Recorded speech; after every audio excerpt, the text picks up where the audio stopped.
whatever, the producer extraordinaire. We are back. And I got to tell you, we felt some of the people complaining we weren't here, Bill. I got to say thank you to everybody that came out to Dallas, to Addison Improv. But some people, they were like, oh, I love the podcast.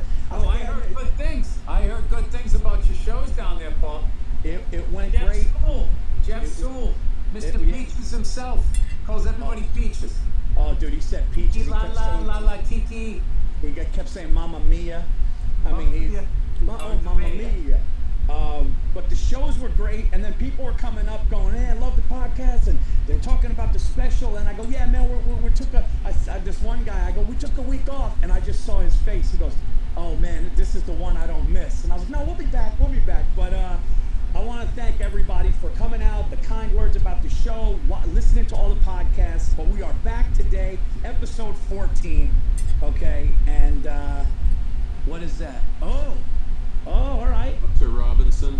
Oscar Robinson, that's a great 14. Cincinnati Royals, Pete Rose. Wait a minute, Steve Grogan. Dude, Oscar Robinson. Ernie Banks. Ernie Banks, Mr. Cook. Young Cosby. You look like a young Bill Cosby. Don't tell me. Oh, you know who that is? Oh, this is my card. Y.A. Tittle. New York Giant, right? Yeah, lost 5 title games in 6 years. You guys had a rough one, late 50s, early 60s. It was tough. You don't see a lot of 14s anymore. I don't see a lot of 14. Nice, all right. There's a lot of great 14s. There is, but I don't see them nowadays. Dan Fouts, that's a great one. Dude, Oscar Robinson, Dan Fouts, Bob Cousy, Pete Rose. Dude, 14. Steve Rogan. There was a Hall of Fame for toughest players that ever played. Steve Grogan he's got to be there. Dude, that guy, the hits that guy took on that turf back then, when it was like you were getting tackled in a parking lot. Dude, the guy had a permanent neck brace sewed into the top of his jersey as a quarterback. You never see quarterbacks with that. Am I gonna get whiplash? It's like I know I'm gonna get whiplash. So let's start the medical care before the game even starts. Oh shit. Hey, Jim Rice. How did I forget that one? Remember those throwback jerseys? Who's that? Dave Keon. That's a little before my time. He wasn't that guy that the owner got into a beef with and traded. Then he came back and kicked their ass, was it? Fucking Leafs, man. Fucking Leafs. You know what's funny? I heard a fun fact here. I didn't know this, but Jeff Sewell was telling me in between shows before I went on. For the people that don't know, Jeff Sewell has been at the Dallas Improv for 34 years. He's this little guy. He's hilarious. And he always said, like Bill said, he'll call you Peaches, or he'll just walk by and go, Mamma Mia. Almost done. He told me that I have a coffee ready too. His father or something, because he grew up, I guess, around the Kansas City area. They're friends or family friends with Bob Gibson. Rest his soul, the pitcher. Oh, wow. And he's like, Bob Gibson was like around. Like I talked to him, like he was around my family and stuff. And I was just like, wow, dude, like great pitcher. And so I don't know. He also helped the Red Sox prove that their impossible dream was impossible. All right, I'll start it off. I'll do a set and then I'll. When he shut us down in '67. I'll drink my coffee.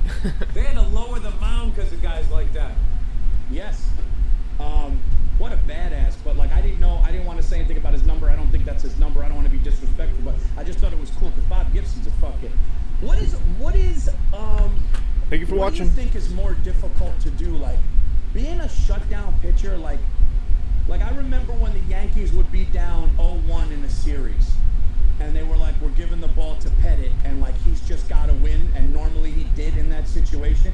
But being a pitcher in that fucking scenario, where you're like you know the next day you lose, you're down 0-2, and you're just like, I gotta shut this team down, and the good guys did.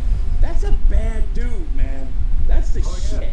Right? No, you started the question. You did, what's harder? You said being a shutdown pitcher or Good start. Well, I guess, yeah. I mean, I guess I was gonna say like a defender. Going a week without arguing with your wife. What's tough? I was gonna say defender in the Okay, NBA. coffee time. Yeah, we could do that. You know, the funny thing about arguing with your wife is right when you think we've talked about this. Right when you think it's done, and you're like, dude, we're good.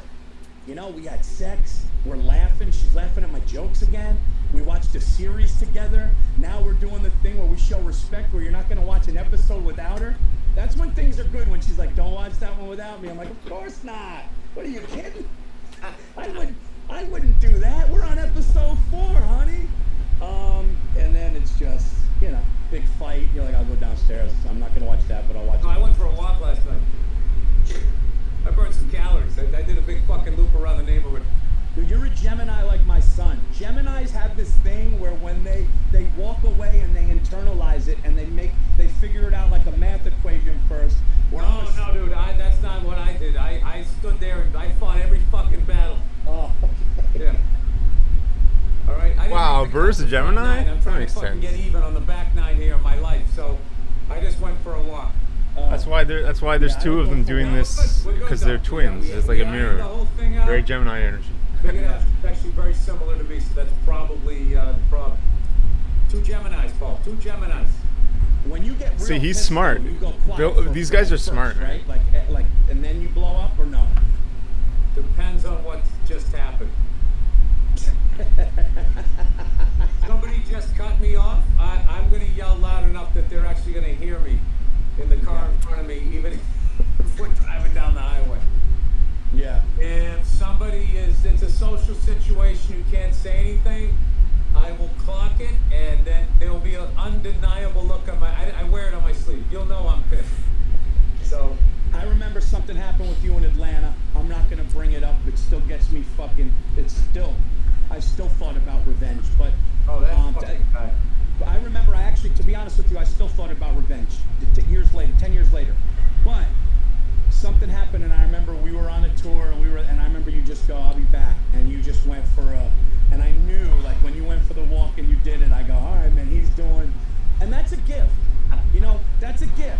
My son does that. My wife does that. Me and Stacy would get into fights, and I'm sure couples will understand this. I didn't learn to keep my mouth shut until now, but me and Stacy would get into fights, and she would just start marching upstairs, and it drove me nuts because I wanted. Walk away's the worst. Yeah. It's usually when you're making a good point. And I go, what are you doing? One time I go, what are That you is doing? why, ladies and gentlemen of the jury, and the judge just walks out there. Wait a minute. These are my closing remarks. Exactly. That's exactly right. That doesn't happen in a courtroom. That's a great way to look at it. That's a great example. And she'd walk up the steps, and I would go, where are you going? And you know me. When I was young, I was like, where are you going? What are you, a child? And all this shit. Are you a child? Are you this? Are you that? And she would just go in, and I would hear the door close, and she'd say, just please stay away. And I'd see that her eyes were, and then she would come out and be, hours later, she'd come out and be able to deal with it. And my son can do that. My son just goes, don't talk to me, Dad. Don't talk to me. And then the door closes. One of the things ever is following a woman that's mad at you. Just let her go. There's nothing you're going to say in that How's it? Am I walk lagging away a little that's bit? going to make them stay. Once they start walking, dude, it's over. It's like when you miss the flight. And you're like, but it's still at the gate. It's like, sorry, it's over, sir. It's over. The door to the plane is closed. You could open it. We could open it, but it's not happening. So we got a food court across the way. Why don't you sit down? Yeah. You're hoping for the exception. Yeah. You're hoping they're going to be like, all right, listen, man, the plane's ready to taxi, and it's just not going to happen. That's what it is. You're following the last passenger down the jetway. She's getting in, and they're closing that door in your face. There's not. What do you stick your fingers in that big thing? Cut them off. You just said something brilliant, and it's perfect. It's like in a court of law, you can't leave. You can't have, like, before closing arguments, them just like the first argument and people leave. Oh yeah. Or the Want other some of my side, vitamins? he I makes take a a lot of good point, vitamins. And then you're just gonna throw that in my face, and then they just fucking walk out. That's my favorite one. When you make a good point that they can't refute, then all of a sudden you're throwing it in their face. It's like, no, I'm just defending myself. You made a point, and I made a point back, and now you don't have an answer to that. So now all of a sudden I threw it in your face. We're supposed to put it on a pillow, like type it out. I tried that one time. I go, in a court of law, I got you. In a court of law, I got you, but it is in a court of law. Yeah, it's lagging a little bit. It's It's not a court of law. I definitely need a new computer. Like I tried doing that to a friend. Gavel, started banging it on your counter. We got to talk about this UFC weekend, man. Oh my God, dude! I got to tell you something. First of all, the Vidal knockout by that guy, the amount of cloud of sweat that just he caught him so perfectly, just out cold. And the guy had the class to go, look, I love this. I don't know if you saw the thing, but he goes, I love this sport so much that I thought he was going to like shoot or do something. And by the time he didn't, it was too late. And he got me and it was beautiful. And to hear a guy get knocked out, talk about the art of it and the sport of getting fucking rocked like that, I thought was really fucking cool and classy. That reminded me of, as far as how clean the shot was that classic Joe Frazier when he caught Ali and broke his jaw. I think it was insane. But dude, I gotta tell you something. That's some of the most gruesome shit. That brought me back to like an 80s slasher movie. I don't need to see any more limbs or feet flopping around. My wife fucking watches this shit. I just go like, and she literally tells me, it's over, it's over. Dude, and I love Rogan. Rogan just sits there going, oh yeah, oh. He goes like, yeah, and then I wasn't even watching it. Joe was like giving like such detail. I can't not picture it. Like Joe goes in the end, he goes, yeah, and then his leg bent back again. I was like, ah. Dude, whenever there's a compound fracture of the leg, when they go to step back, now I'm gonna do it. You know what it reminds me of? You ever see a little kid putting on like his mom's rain boots? That's what it looks like. The thing just flops over on the side. No, it looked like a prosthetic that was not on right. It was, and it was dangling, and the fucked up thing was the foot was pointed up in the wrong direction. Oh, dude, it was Rogan and Daniel Cormier's reaction, though, I fucking loved, because it was, he's going like, I had friends like... Cormier couldn't look at it either. That's a professional fighter. Even he was like, I don't want to look at it. I think it was him. Might have been the main guy. I don't know. I thought it was him. But do they do something? Do they do something with that, Bill? Should they do something with that low leg kick? Because a lot of legs have just snapped like that. Like, I guess not, right? Dude, I don't even get how you kick another guy in the leg with your shin and you're not both hopping up and down afterwards, and it's not like a fucking drop. Dude, if I was fighting you and you kicked me like that, the fight's over for both of us. Shins? Both feet late. No, dude, I get sick. There's nothing there. There's no meat. Nah, dude, I can't. You know, I don't like seeing listen, dude, I don't want to, can they cover the feet, dude? It's always been a problem for me. Just the bottom of some guy's yellow, orange foot. I just fucking tape it up. They should tape up the middle and tape up the ankle, dude. It's fucking, it's the one thing I have a hard time with, is just bare foot. Like, it was a great night. And then Rose winning her fight with that I love that chick from China though, man. Her vibe when she was doing the shit, when they were like doing her intro, and she was, you know, I just wish people didn't boo her. I hate when it becomes like that USA versus the other shit. It's like they're both fucking fighters, right? Killer fight, but she got her so good she didn't even know she was out. I mean, it was amazing. It was an amazing, amazing night. But I gotta tell you, dude, that guy who got kicked in the leg and then his foot didn't work anymore. Like, what the fuck did he hit? Oh. I've been watching fighting forever. I thought he broke his ankle. Like, no, he hit a nerve. It's just like that can happen. We okay? We lagging? That's the one thing that I don't know if they need to do without. That's been the most gruesome and worst career-ending or like altering things, is that low leg kick, man. But I guess you can't. I guess it's the name of the game. It doesn't happen that much. No, I saw it happen to that kid, and it happened to him when the other guy, I don't know anybody's name, the guy crawls in like a spider. One of the greatest. Anderson Silva. Happened to him. Oof. And I remember seeing a guy, I swear to God, he got knocked out so bad, his body turned into like a slinky or a rainbow. Like his head just went down to the floor while his feet were still planted. And he fell down and one of his legs went out and his other leg was bent gruesomely back. And they were so attending to him to make make sure he was okay. It took like another 30 seconds before a ref just reached over and straightened his shit out. This was a long time ago. This is like when it was, I think in like the 2000s that one happened. So Yeah. putting some video to this right now. It was like, No. it's the fucking Joe Theismann hit the entire goddamn night.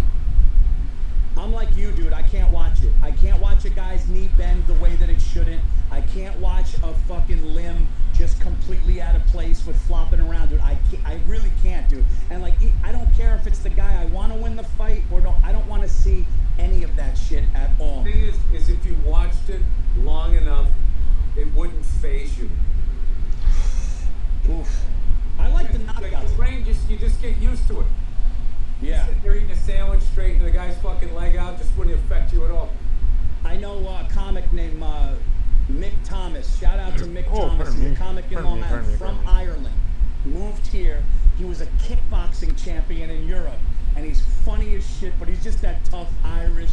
He's got the thick Irish accent. Guy was a kickboxing champion, and he needs something in his life. So he moves here to do stand-up. Had to do Gold Gloves just because he's built like that. What he was talking about, he got in there one time and he was fighting. He won a championship, but he got in there one time and he's like, dude, this guy hit him so hard. He goes, you know the way everybody complains to the ref about why'd you stop it? He was like, I was thrilled. He was just like, this guy's like, come on, man. But he goes like, there are times you're just like, thank God the guy went like this because he's doing you a favor. But that guy Usman who fought Masvidal brought, like, I guess his hero and his whole life is his dad, right? And he brings his dad, but then he brings his little daughter. Then he brings a family, and he's going into a fight to a guy that's doing shit like this and going like it's gonna be violent. I don't know how. Like, listen, if you bombed in front of your wife and kids, right? If I bombed in front of my wife, I'd be like, hey, Daddy had a rough day at the office. You know, that's it. We're going to watch a movie. That'd be tough enough to do that. It would be tough to go, hey, Daddy, the crowd, you know, whatever, for your kids sitting there. Can't be put to fucking sleep or just out cold and your fucking eyes roll. That's what the thing is. It's almost like you turn into you have a seizure. Fuck that, dude. Yeah. Losing a fight, another man beats you up, and your wife is sitting there watching it. Because here's the thing, 6 months later, you get in an argument, she's bringing that up. Then she quickly apologized. Sorry, I got upset. I shouldn't have said that. And then you gotta act like she didn't fucking say that shit. I'm busting my ass trying to fucking pay. You know what else? You know who else busted your ass? Well, like falling on your ass after you took that fucking left hook. I told you should have had more head movement. You wouldn't listen to me. Oh, you know the wives are definitely like, Stacy would be like that. Because Stacy would be like, not in a bed, she'd be like, I didn't think you were moving enough. Just because of love, she would try to like... My wife would root for the other guy. If you caught her on the right day. She'd still feel bad for me, but if you caught her on the right day, she would root for the other guy. Maybe not to win, but she want me to earn it. Take a few. Oh, that's so funny. Like during the fight, she's thinking back to old fights. Like old fights in the kitchen, and she's like, just fucking hit him hard. I brought it on myself. I can't play. Just hit him hard. But that's why the UFC is the best. The UFC is the fucking... When is the last time you saw the last time there was a meaningful boxing match was Tyson Fury... Jake Paul versus that fucking plumber. Oh. He wasn't a plumber, but he had a belly like one. Oh no, I said he looked like he just had Twinkies. It was fucking awful, dude. That guy went in for a paycheck. I don't give a fuck what anybody says, dude. You don't come into a fight like that, looking like that. And his hands were down. Watch it again. Watch it. No. I was a former UFC guy and I'm fighting a YouTube star. I'm like, yeah, all right, I'll do the road work. He's a fucking hoagie. Why did Vegas have the favorite? Dana White was like, I bet $1 million the UFC. That guy was a 19-2 UFC fighter. And one of the two losses was when he got that fucking knee to the head, which happened right out of the gate, which nobody expected. So you mean to tell me that... that's that same guy? The guy that Masvidal kneed in the head and was down twitching in 5 seconds. That was the guy. Oh, wow. Yeah, and the reason why Jake Paul handpicked him was because all he wants to do in the UFC is wrestle. He's like a United States champion. He's a great wrestler. Can't box. I don't know. It's all entertainment. It's just whatever you want. I mean, if they can put the Real Housewives on TV, they can put that shit on TV. If people want to watch it, they can go and fucking watch it. I do think it's fucking hilarious that people in the UFC. Any comments on Jake Paul? They gotta say that shit. It's fucking. It's like, you know, you and I playing like, you know, pickup basketball, and then later on that night, like fucking Westbrook. Hey, so what'd you think about Verzi's handle? And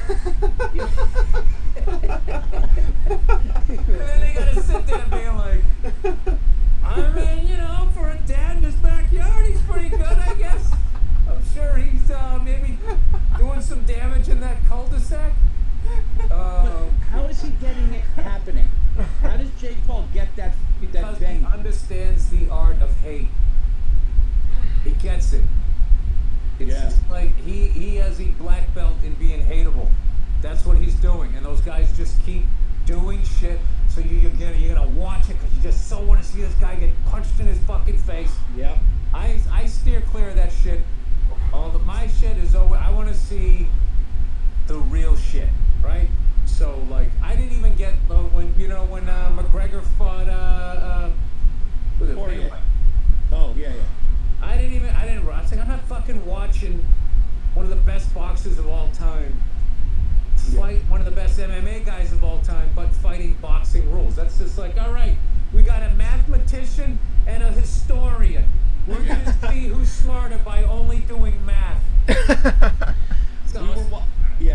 We were watching that fight, and Bobby Kelly. I got back from vacation, and Bobby Kelly was like, "Dude, I'm having the inflatable." He had like a big. I'm broadcasting it on the bottom side of an above ground pool I just bought on eBay. It's an Apple above ground pool, dude. And dude, the projector. Into a house the second the fucking thing's over, dude. Dude, the projector's my watch. It's fucking nuts. It's unreal. I just sit here like this, rubbing my chin. You guys can see it. If anybody fucks with me, it goes away. So Bobby invites like a bunch of people, and I remember Dante showed up. Dante Nero showed up, and I'm sitting there, and you know me. I got back from vacation. I told my wife, I'm going to go to Bobby's, watch the fight. Bobby was handing out, it's funny, Bobby was handing out Cubans, and I saw him give a Cuban to a kid that didn't know cigars. And I just go, dude. You know what, that's on him. He's been smoking cigars too long. But you know what? That's his need to be liked, and he just, dude, I gotta take it to the next level, dude. No, you know what? I actually applaud him doing that. You know what he did? Because he was just like, everybody at my party's gonna get the same thing regardless. So even though, like, after the fact, I go, dude, you might want to... I get that, but you gotta question where it came from. It came from a childhood of no love and trying to make up for it. Dude, I've done the exact same fucking thing. And when you walk away and you come back and you see that half-smoking thing already put out, the ashtray slobbered all over. Dude, he made... Stop looking around the party. Where is he? Where is he? I saw a fucking 3/4 Cuban in the ashtray, and I'm going, we talked about it afterwards. So funny, but... So anyway, we're watching McGregor fight Mayweather, and McGregor had like a couple of good rounds, you know? And I'm going, I don't know, dude. He could, you know, just stupid me buying into it, and Dante's going, Paul, you understand what you're seeing here? Like, like Mayweather knows what he's doing. He would never... Him. So you feel like you're getting your money's worth, yes. He let it go, because if that thing goes around, it's just everybody's like, that was ridiculous. He should have knocked him out in a fucking round, and then would have been, what did you dumbasses think was going to happen? This is a lesson to all of you. And then hold up his money and fucking walk out. Yeah, it's really true. It doesn't make any sense. Let's take a basketball player and a fucking volleyball player. We'll see who's a better athlete by only playing volleyball. I don't know, he's pretty tall. He can dunk a ball, I don't know. Hey, good on Jake Paul for making millions of dollars by fucking having people out there want to see him get knocked out. The guy's got the biggest musical. Justin Bieber did a fucking set before the fight.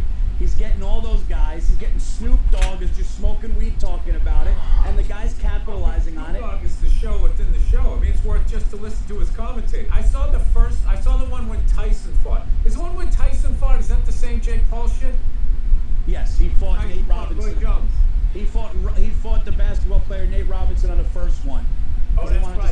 They wanted to fought see a Nate professional Robinson? athlete go What? against him, and he knocked him out. What? You know my favorite thing about Jake Paul is I love the belt, the championship belt. He's 3-0 and he already has the belt. How do you win a title in 3 fights? Oh my He God. started his own league and he just came in as the champion. It's like, I love wrestling. Come after me, That's Jake Paul. That is a story right out of wrestling. See, What this if Jake Paul. becomes the Vince McMahon This is mine, of his Jake own Paul. shit like that, and it's basically celebrity versus somebody that thinks they could fight. I hope he does. Come get it from me, Jake. I mean, let's go through a couple of good ones, Bill. Let's go through a couple can. of good ones. Oh, I think the crowd's Paul, gonna love But you this. won't. Do you want Jake Paul to fight next? No, no. Let's come up with our own. Who would you want to see if it was our fucking I league? want to see Herschel Walker get in the ring Ooh. with Jake Paul. What about old timers? What about Jim Brown versus Bill Russell? A fight to the death, man. They're too old. Don't do that. Yeah, exactly. I'll tell you what, dude. No, I got one for you. The undercard is that pedophile from Subway, and he's fighting for his freedom. If he wins, he's on the loose again. Oh shit. Or you just have him fight some guy that you know is going to kick the shit out of him. So people can enjoy it. What are we saying? What are we saying to the youth? That you're going to let this kid... You know all these states are bankrupt. One of those states would probably do it if they got a piece of the purse. Dude, Barack Obama versus Cuomo in a fucking, that'd be fucking, oh dude, No, that'd it's got to be be, against Trump. Finally settled the grudge match. Obama roasted him. Trump took his house. It's 1-1. yeah, but I think They Obama's, gotta fucking have it out. no, but Obama's too young. Trump is Trump's Got that McDonald's weight. He could lean on it. He'd be tired by the 3rd round. Andrew, how old is Obama and how old is Cuomo? I'm buying that fight for 50. Dude, I would love to see Trump walking down. Which Cuomo? The governor, the Andrew. 55? Hang on, sorry. Oh my God, dude, Kyle Dunnigan's Cuomo. 63. Oh my God. Oh, it's that kid is. 63? Yeah.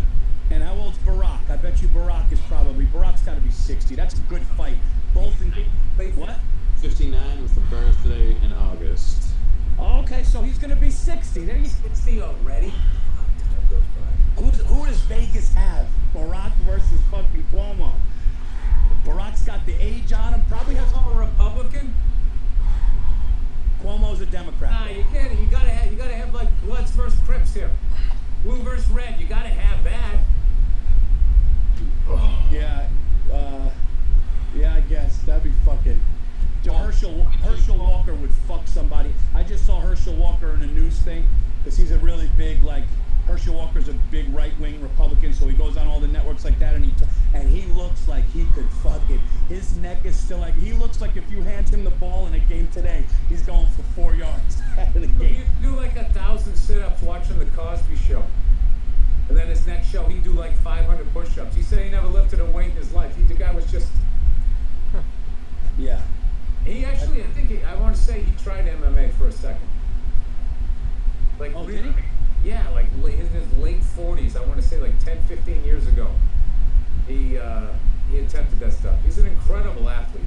It takes I think it takes I'll go as far as to say it's the most balls of any sport.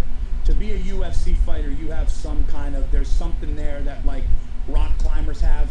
That's right. That's why all of those guys, you gotta respect anybody that has the ball, because the how much you can get hurt permanently, right? And then secondly, the humiliation of a loss, like having to however, like how you get past that, how fighters forget about like just training, knowing there's another world-class athlete out there analyzing your tape. That makes me nauseous, trying to figure out how to send my jaw around my fucking head. The balls that takes. That's why I like Rose. The way she comes in totally still and just calm ship with that woman in her second language was this Saturday Boogie Woman come for you. Like, I don't know why nobody told her, don't say that Boogie Woman shit.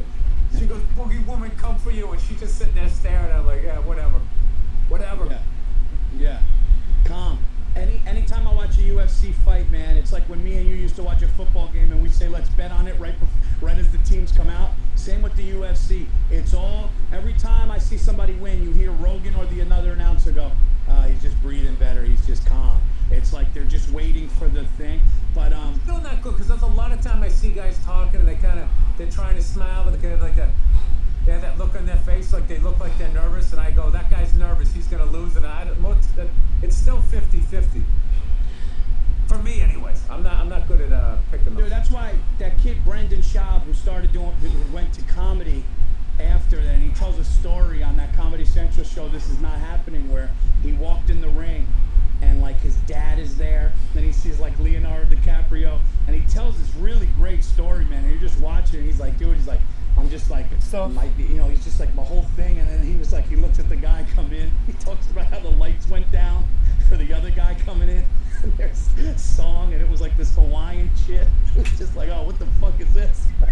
And he's just telling the whole story. And he goes, and I just go in, and he goes, and they start, and he goes, I run at him. And he just said, like, I mean, I'm probably butchering it. It's his story, but he just like, then I just kind of woke up and said, what happened? Like, he just got knocked. You guys, like, remember when you had to fight a kid after school? How nerve-wracking that was? The girl you liked showed up and everything. It was fucking brutal. Dude, you ever fight after school with Leonardo DiCaprio sitting there, some supermodel? You're like, oh man, I can't lose this one. If I lose, please knock me out so I don't have to fucking look at anybody as I go to leave.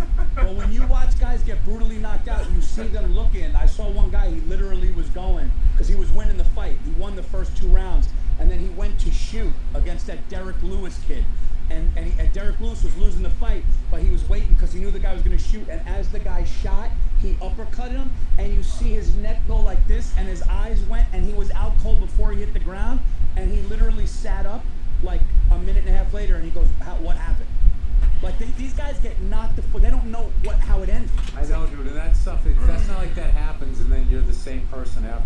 As I've heard, they'd rather get choked out or submitted than taking that. Yeah, because that's all that fucking CTE shit and everything. That's my only thing with the UFC is the amount of hits guys take after they're out. That whole fucking hitting the ground, and then the guy, bam, bam, bam, and then they go, you always think there's always, you get the 2-piece, and then the fucking 3-hammer fist fucking side order is coming.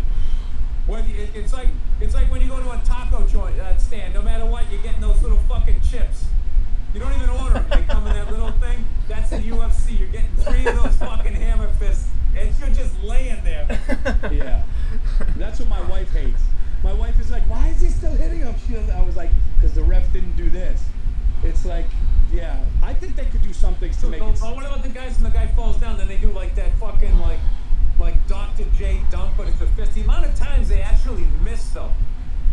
When they come in with the fucking thing, you'd be surprised how accurate they are. But I think in the excitement of knocking the guy out, they get a little it's funny, the guy's spending the whole time going like this, he still gets hit, and then when he's just laying there, it's like Bull Durham. Go ahead, throw it at my head. And he fucking sent it through the glass. For a 33-year-old movie reference. Yeah, and you know what's weird too? When we watch it, it's like when you watch baseball, right? And the ball curves, and we're like, why you swing at that? We don't realize the batter is seeing. They like a scientist broke it down. It literally to the batter looks like the ball is coming where they can hit it, and then it drops. We on TV see it slower, so we're going, what the fuck is he swinging at? You were the catcher catches in the dirt. What the fuck is he swinging at? That's why Barry Bonds was such an amazing hitter, because they lined up when he decided to swing was like a half a second later than the average batter, because he had such quick hands. So he had the advantage of knowing where the ball was going to be, and that changed. Dude, everything. I gotta tell you guys a story about that. You're gonna love, but I just wanted to say, like, that's why with the UFC, I'm going, how come they didn't see that head kick?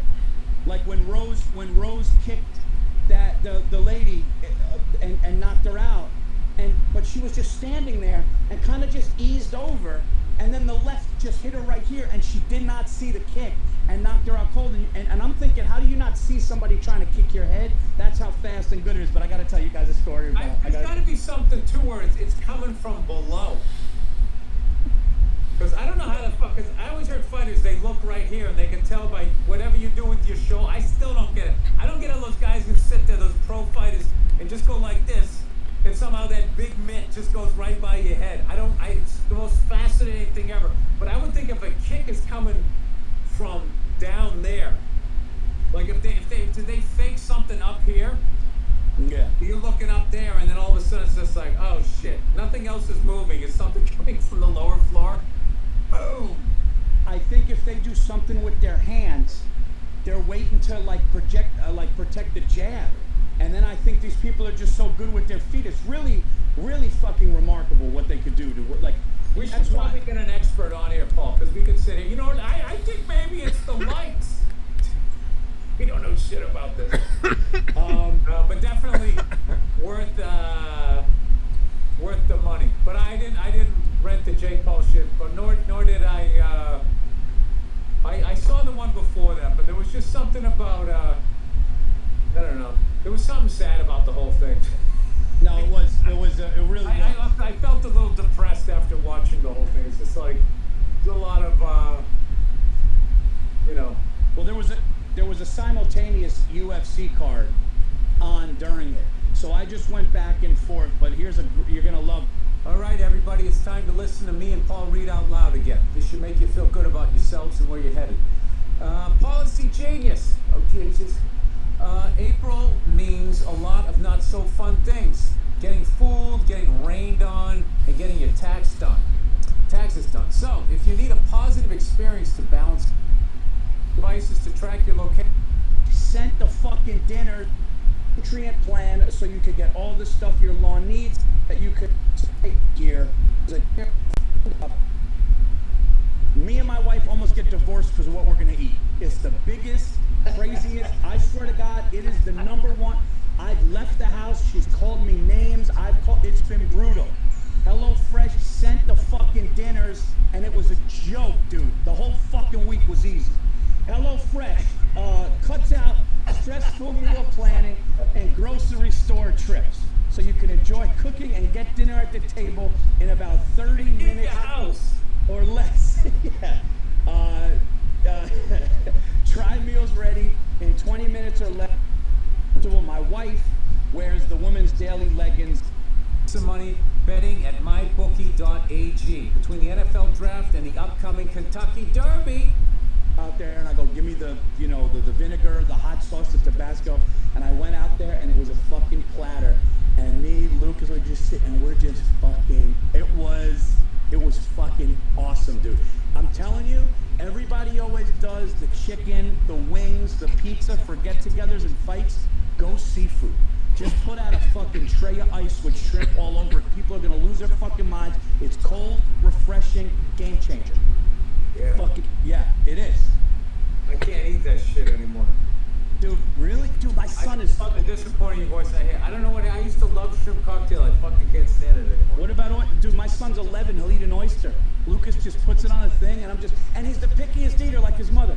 He won't eat anything but, like, pizza and all, like, he takes cheese off pizza. I mean, that's all. I'm weight balancing. If you don't understand, like, you don't know, I'm putting my hand to the camera. Oysters. Yeah, I can't... But Andrew, you brought something up. I got to tell you guys a story. So, Pete Davidson hits me up the year before the pandemic. Pete hits me up, and he knows how much I love the Knicks. You guys know how much I love the Knicks. And he goes, Paul, I got tickets to the Knicks. You want to go? I'm like, yes, we're going, right? So we go, and we get the same thing I got that the Mazzillis got us when I opened for you at the Garden. Like, you get the fucking. So we go in there, and they do the pour in the drink. And if you can't tip, it's one of those. It's like when me and, when I fucking ended up sleeping on your couch, I almost got divorced. So, I'm getting hammered, and now they walk, and Pete's seat, the SNL seats are fucking, like, there. Like, even the Garden golden seats that like hooked me up with that time with Mazzilli. Like you're like kind of sitting where the owner is, but you're a little back. Like another lifetime ago. I can't imagine going to a game. So we're sitting there and we're like on the Knicks bench. Like you hear what the coach is saying. We're sitting there, and I'm sitting next to this guy, and his hair is slicked back, and he had his shit together and a beard, and I'm sitting there, and I'm like 3 tall vodkas in, and Porzingis is on the team at the time, so it's right before that trade. I'm jumping up, and at one point, Porzingis did something. I jumped up, and I almost was on the court. And everybody's fucking like, all the people are like, oh shit, this guy's really into this, right? I had friends from high school going, you're sitting next. So anyway, we're like, I see you. I got white balance. So I'm gonna use white balance as a record. Drinks, and I'm like, yeah, who am I to say? And twist my arm. So we go back and we start getting more drinks, and the guy ushering us is going, you know who you're sitting next to? And I was like, no, who is that guy? He goes, that's the What's new... white balance? At the time, he goes, that's the new Mets manager. That's that work a little right? bit. And I'm like, oh, okay, So Great name. yeah, so we come back. I get a drink, and now I'm sitting next to it's him, the new head coach of the Mets, the new manager of the Mets, and the Mets trainer. And he's like, oh, you guys are comedians. That's great. He's giving us cards. Anytime you want to come to batting practice, like all this shit, little does he know. I said to him, though, I didn't realize. I said this to him. I'm hammered now. I don't fucking hammer. I'm like, yeah, dude, congratulations on a new job, man. You're going to love New York. I'm fucking trying to be welcoming. I'm fucking hammered, though. Slurring, probably, right? Oh, and, yeah. So he was the Indians pitching coach. He was the Indians pitching coach the year before. And we came back and beat the Indians in the series in game 3. That was when we were all out, and Berkowitz goes, I don't care if I'm on stage. Just come out and tell me that the Yankees won or lost. And he said and I was in the middle of a joke and I fumbled up, remember? Oh, I remember that, yeah. Yeah. So Thumbs up or thumbs down, we were in Tampa. I go thumbs up, thumbs down. If it's thumbs down, we're going to lose. And if we lose, it means we go down 0-2 in a Thumbs best up. of 5. Which Yeah, hurts. you were pacing the stage, and then you turned to the side of the stage we were at, you saw him, you're like, and you went thumbs down, you went, I go, dude, yeah. So Bartnick goes, Mersey. I swear to God, Bartnick goes, Mersey. They're going to come back to New York. They're going to win. They're going to win 3 in a row. And he happens to be right. But game 5 was nuts and we win. I don't realize that he was the pitching coach of Cleveland. So I'm like, yeah, and I'll be honest with you, I'm not really a Met, I'm a Yankee fan. I was like, I'll tell you what, that game 7 against Cleveland, and I was like, that was incredible. And he kind of just stayed quiet. But I said to him, I go, let me ask you something. I was like, I don't mean to ask you anything about baseball, and he goes, no, please. He goes, actually, I love talking baseball. I go, you've been in a game a long time, you're a new manager. I go, who's the greatest hitter you've ever seen live your whole life? And he just goes, oh. And then 1 second, he just goes, dude, he goes, easy. He goes, did he say easy? He goes, Barry Bonds. Wow. He goes, the thing about Barry Bonds is, Barry Bonds doesn't bite. He goes, just never let a pitcher, if the pitcher made one mistake. Yeah. He goes, he's the only guy that if the pitcher makes one mistake in an at-bat, he never bites. He gets you. Bonds never bit. He goes, dude, I've seen, and he was just like, it's like nothing like it. If a pitcher fucks up, and I thought that was really cool. It's the only question. Bonds might be one of the most patient hitters I've ever seen. I talk to people about baseball, they say that was even before the allegations, before he played during that steroid era because I thought he was a victim of it. Because he was the guy, and then all these guys started taking roids. Interesting, victim of it. Interesting. Right, and then they became the guy. The president's calling them about their home run streak rather than calling. You guys want to see some crazy baseball memorabilia? That's kind of how I feel it went. I think I showed this. I think I showed this to Dick earlier. It's like if everybody's juicing and all of a sudden they're passing him. 2007. I was there for. I saw him hit 758, which is 2 after Hank Aaron's record. Yeah. Right, 755 was Aaron's, and then Bonds at 56, and then like 2 weeks later he got 58. That's San Francisco. You're a great comedian. That's my photo. One of the best. That's him at bat. All of a sudden, these 2-3 other comedians. He hit it over the right field fence and off into the water. I think. You were the motherfucker. No, they took a substance that made them funnier. And you found out. everybody's writing articles on them and no one's stopping. I got to get on the juice. You know, it'd be like some of those colorful cereals from the early 70s, like Trix mixed with like Fruit Loops. Some of that shit that makes your mind fucked up. Turns the milk a different color. You drink that shit. That's like the Nutty Professor. Yeah. Well, I wouldn't. That's why, man, like, baseball was ruined. That era of baseball ruined records. It ruined everything.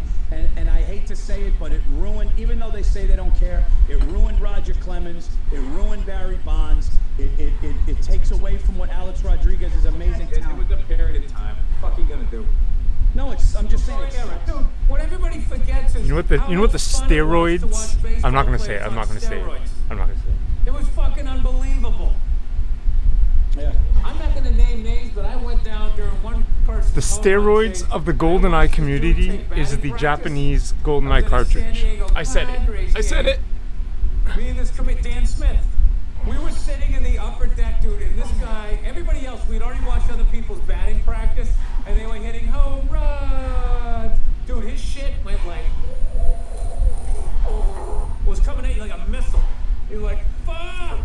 Everything else, you were like, fuck, I want to catch that. His shit, you were just like, get out of the fucking way. Sorry guys, there's no Japanese weights for weightlifting. Oh, we lost a viewer. Oh no.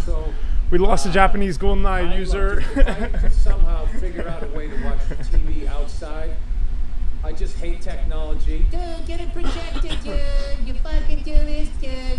These are English 10-pound weights. If I could just sit in a lawn These aren't chair Japanese.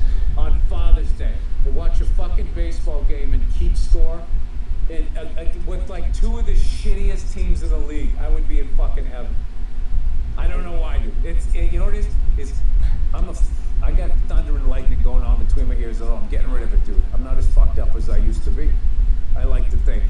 But, like, that's why I like slow shit. Smoking a cigar, a sedan.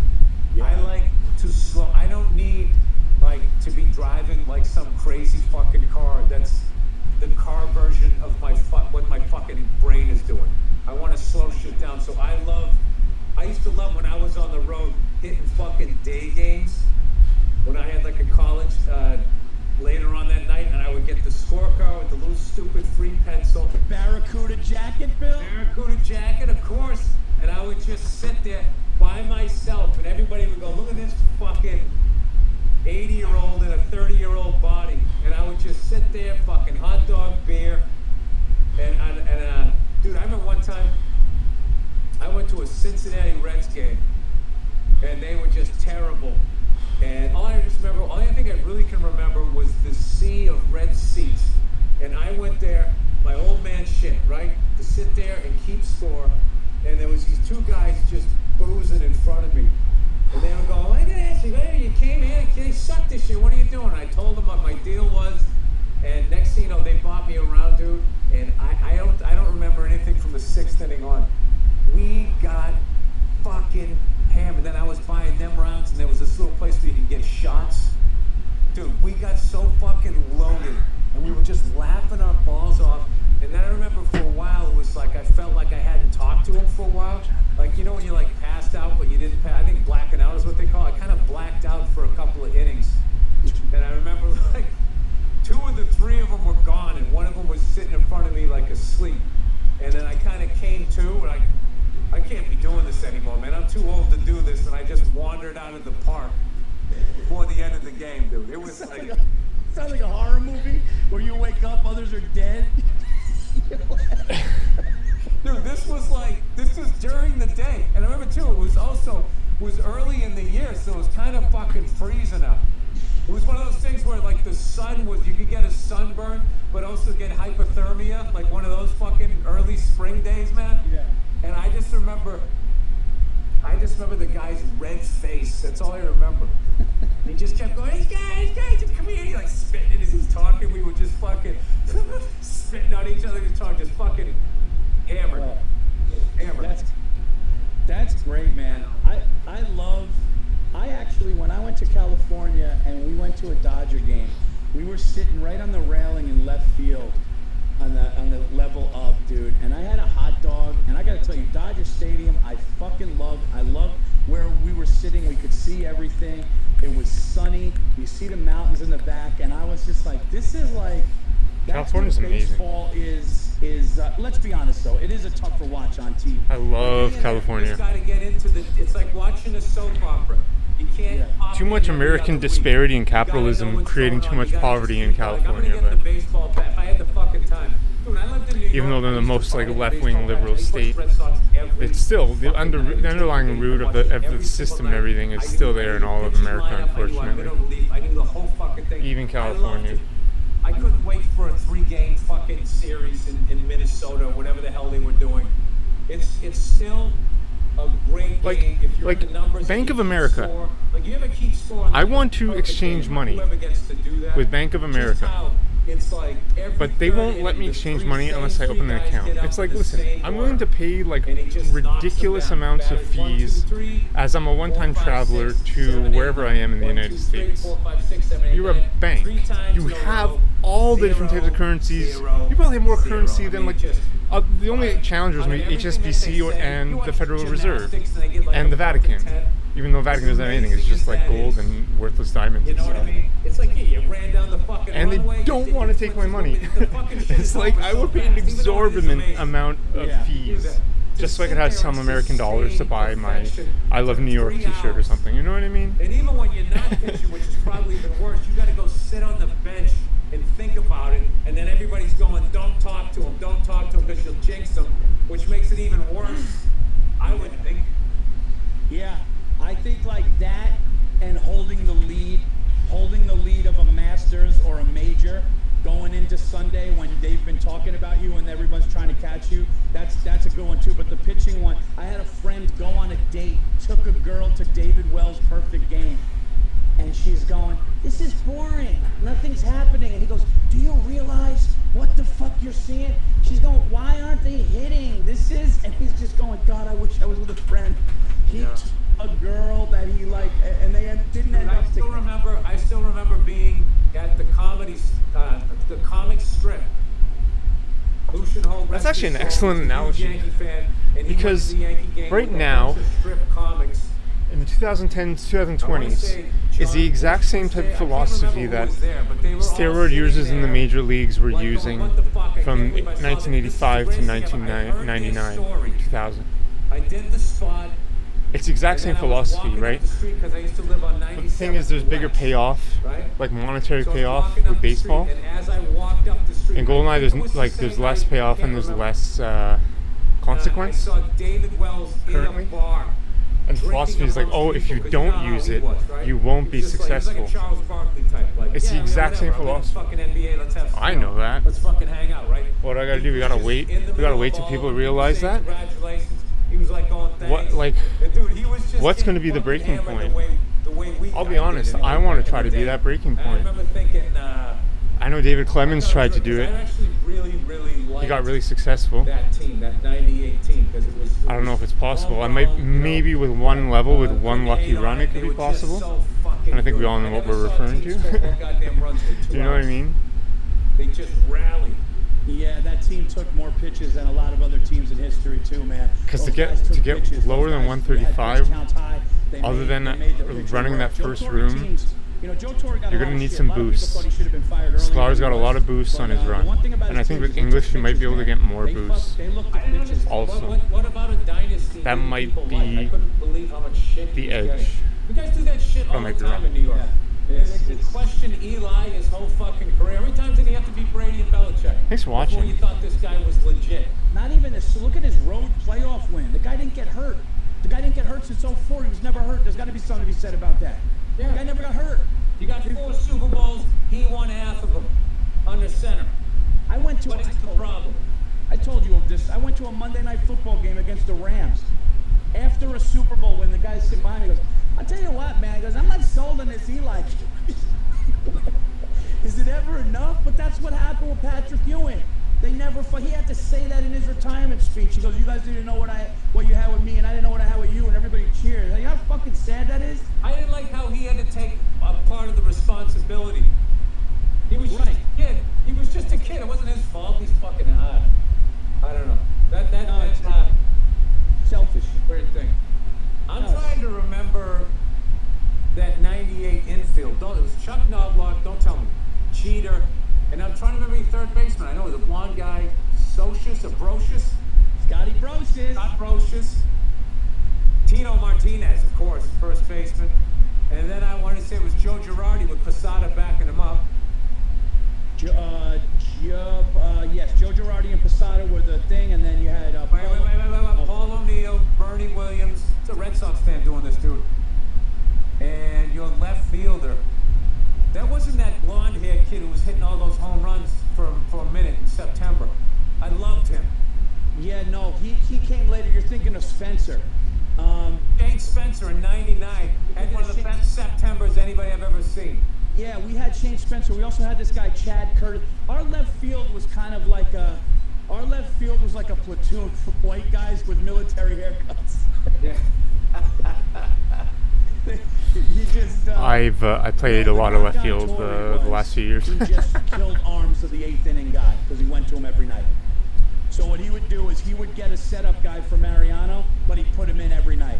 And then by the time you were done with the Yankees, after 3-4 years of doing that, your arm was done. Yeah, but the guy won 4 titles in 5 years. What is the problem? Yeah.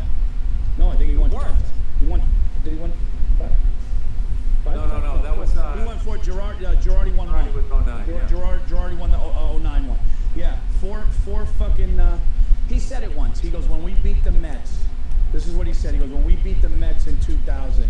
He goes, I thought it would be Nirvana for Steinbrenner.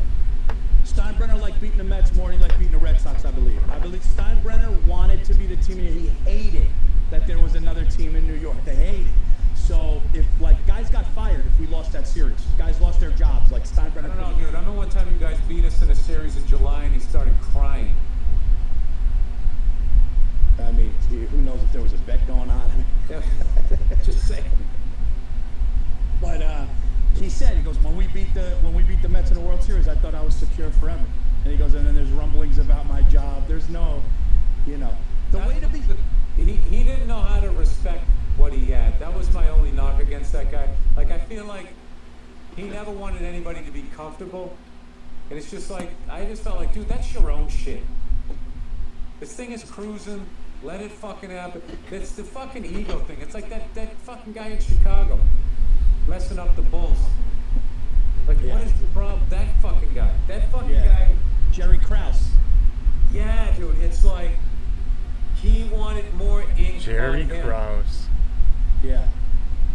They shit on that guy. Jerry Krause. Disease of more. What a You win a championship, fool. everybody wants more, and that's why you don't repeat. People want more money, they want more playing time, they want more credit, they want more attention, they want more print, and we get away from what the fuck it is we're doing. One of the great analogies of all time.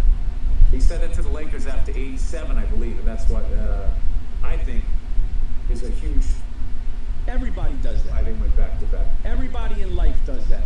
I remember being a comic, seeing comics on fucking Best Week Ever, fucking stupid floating head, and it'd be like, if I could get one of those and then I remember, dude, I wanted to be on Chelsea Lately because people were getting on it. That fucking shitty show. You fucking believe that? I wanted to get on that fucking disaster.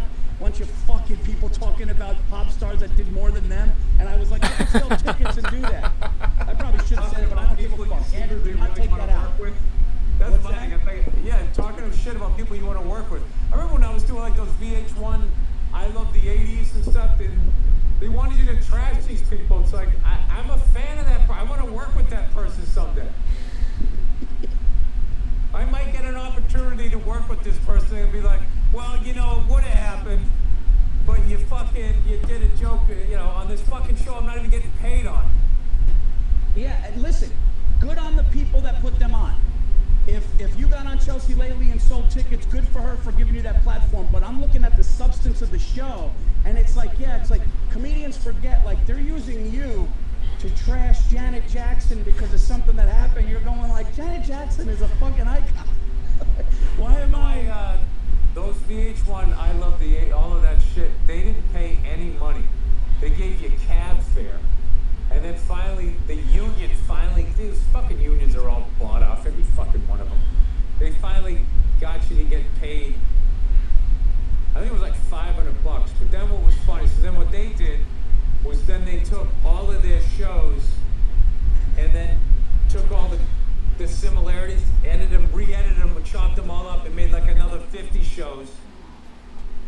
got like, you basically got paid like $10 a show, because then they had you on all these other shows. And then you were chasing this carrot that if you were on one of those shows, somehow you would be able to sell out a comedy club, you know? Yeah. From the guy who said that joke about a super soaker, he's at the Funny Bone this weekend, and there'd be like 13 people there.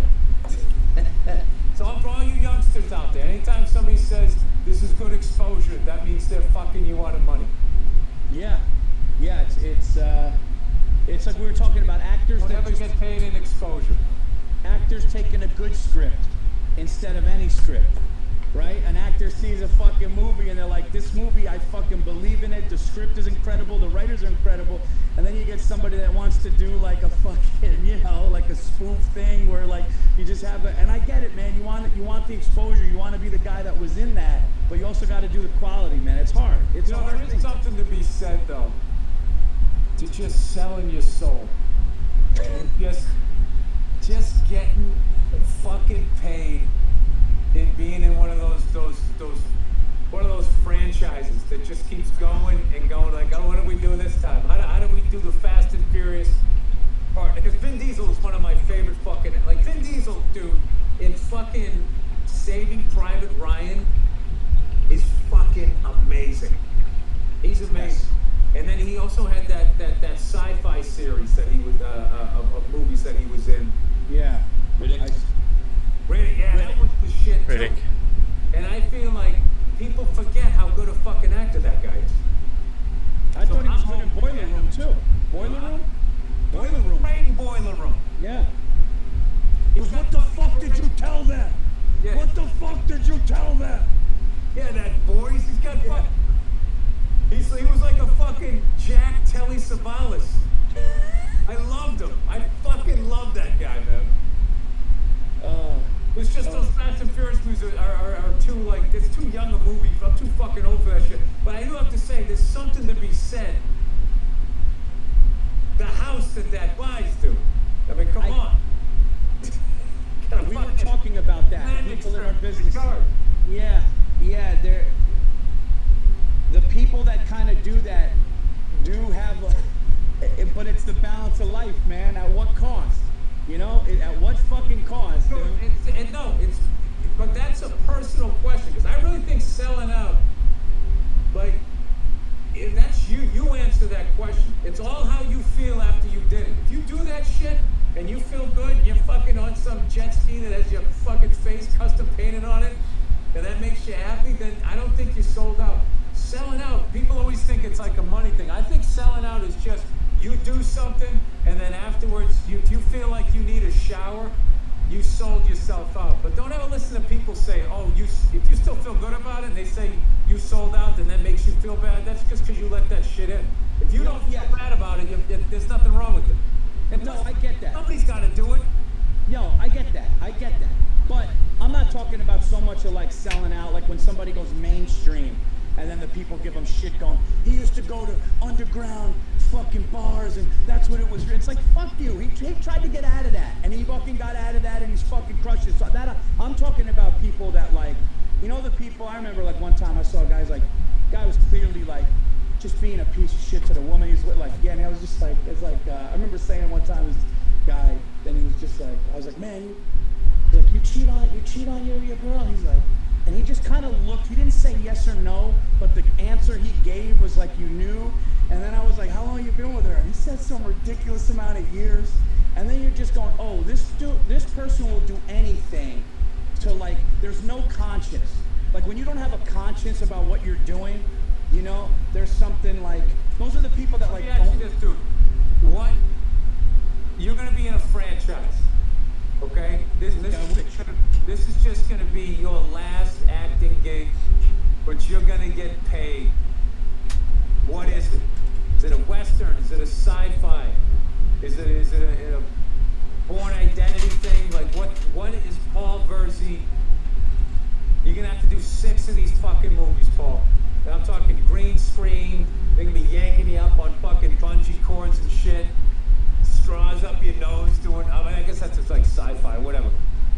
Yeah, I mean, if that, oh man, that's a good question, you know, like, I would there was like some sort of like two things, and I know this is so crazy and so different, but I would either say something like if there was a Godfather, new Godfather saga, like if there was like another fucking like Michael Corleone type, that they were like, this is gonna be the new mob family, and it's gonna be like the new Coppola shit, and I mean something like that. But then again, for my kids, I would do something maybe that my kids thought was really cool, like like if Star Wars was to say That's we're gonna a good answer.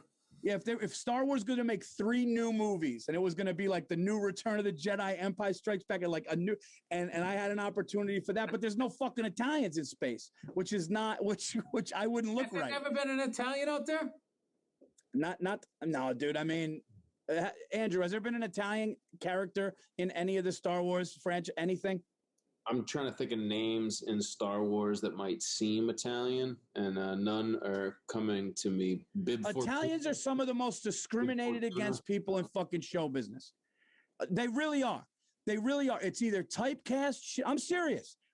Name me, other than the grandfathered in De Niro, Pacino's, the Scorsese, Pesci's. Other than that, name me a guy. You never see a guy, with Cry me a river, buddy.